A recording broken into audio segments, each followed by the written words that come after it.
The United Chelsea one is an interesting one in a way, and like a lot of people are raining on United's parade. Like the blips that they've had, what Palace and Spurs, and like they were blips obviously, but there'll be a lot of teams that get. I know that United are not a lot of teams and should have greater expectations than that, but like a lot of teams will come a cropper against both of those this season. And if you take those out of the mix, like it's not been a bad season. You look what went on this week, and Solskjaer, third favourite to get the sack, seems pretty harsh.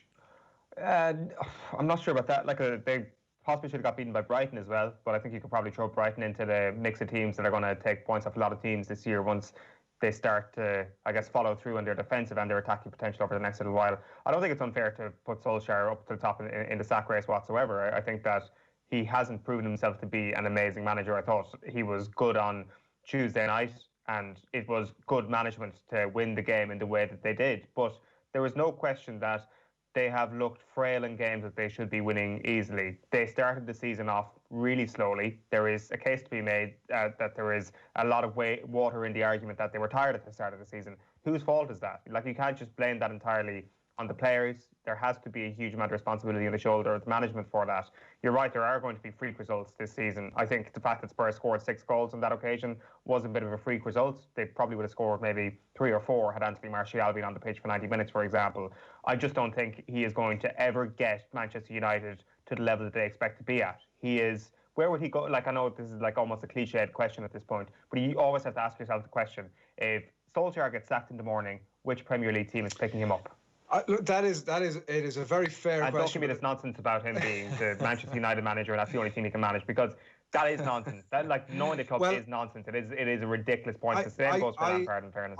I am firmly of the belief that philosophically, I think that you get managers who sit above the general pack, right? Like, you get managers, and sometimes that's only for a short period of time.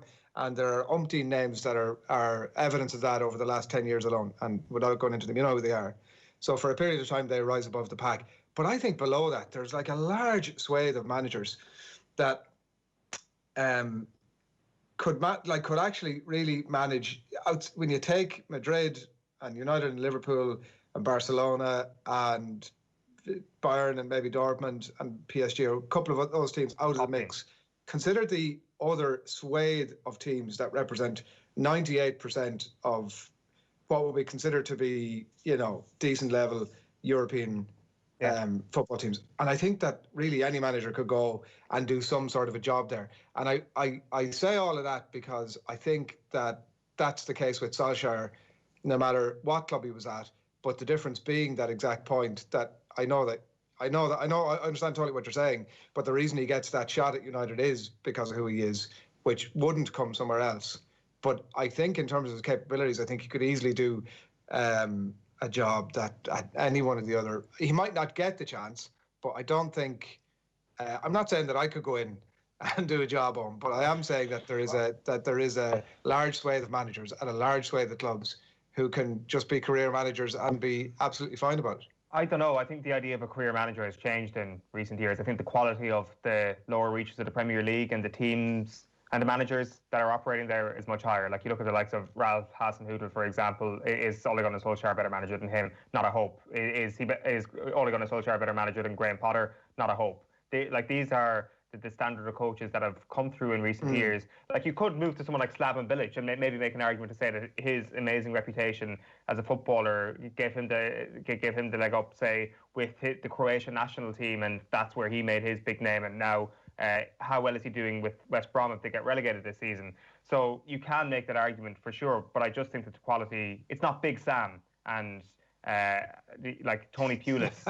I'm not talking about Big Sam. In the bottom half of the table anymore. I just think the quality of management throughout the entire Premier League has gone up a notch in the last 5 years, and I don't think Moyes not the counterpoint to that, like amongst the counterpoints. But David Moyes' management career at least deserves him a second chance. Like, at least he has put together a body of work where you can identify an impressive period. Like, granted, can you not say the same about Solskjaer? Exactly. Like, but I mean, comparing Everton and Molde, I don't think you're comparing apples and oranges there. That's not a fair comparison. Last point from me on it is: the longer he stays at United, the less of a discussion point Molde is.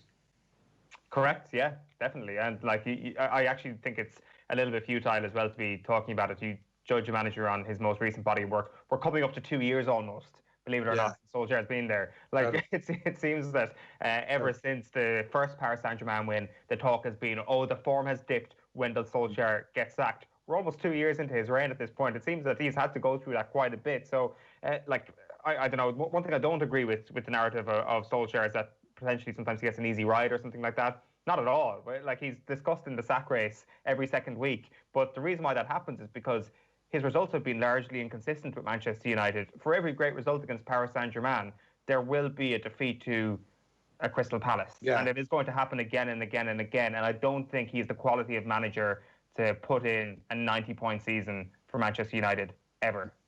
Yeah. And then after that, it's a question. Huh? Not that many are, but Manchester United have the ability to get them very, very cream.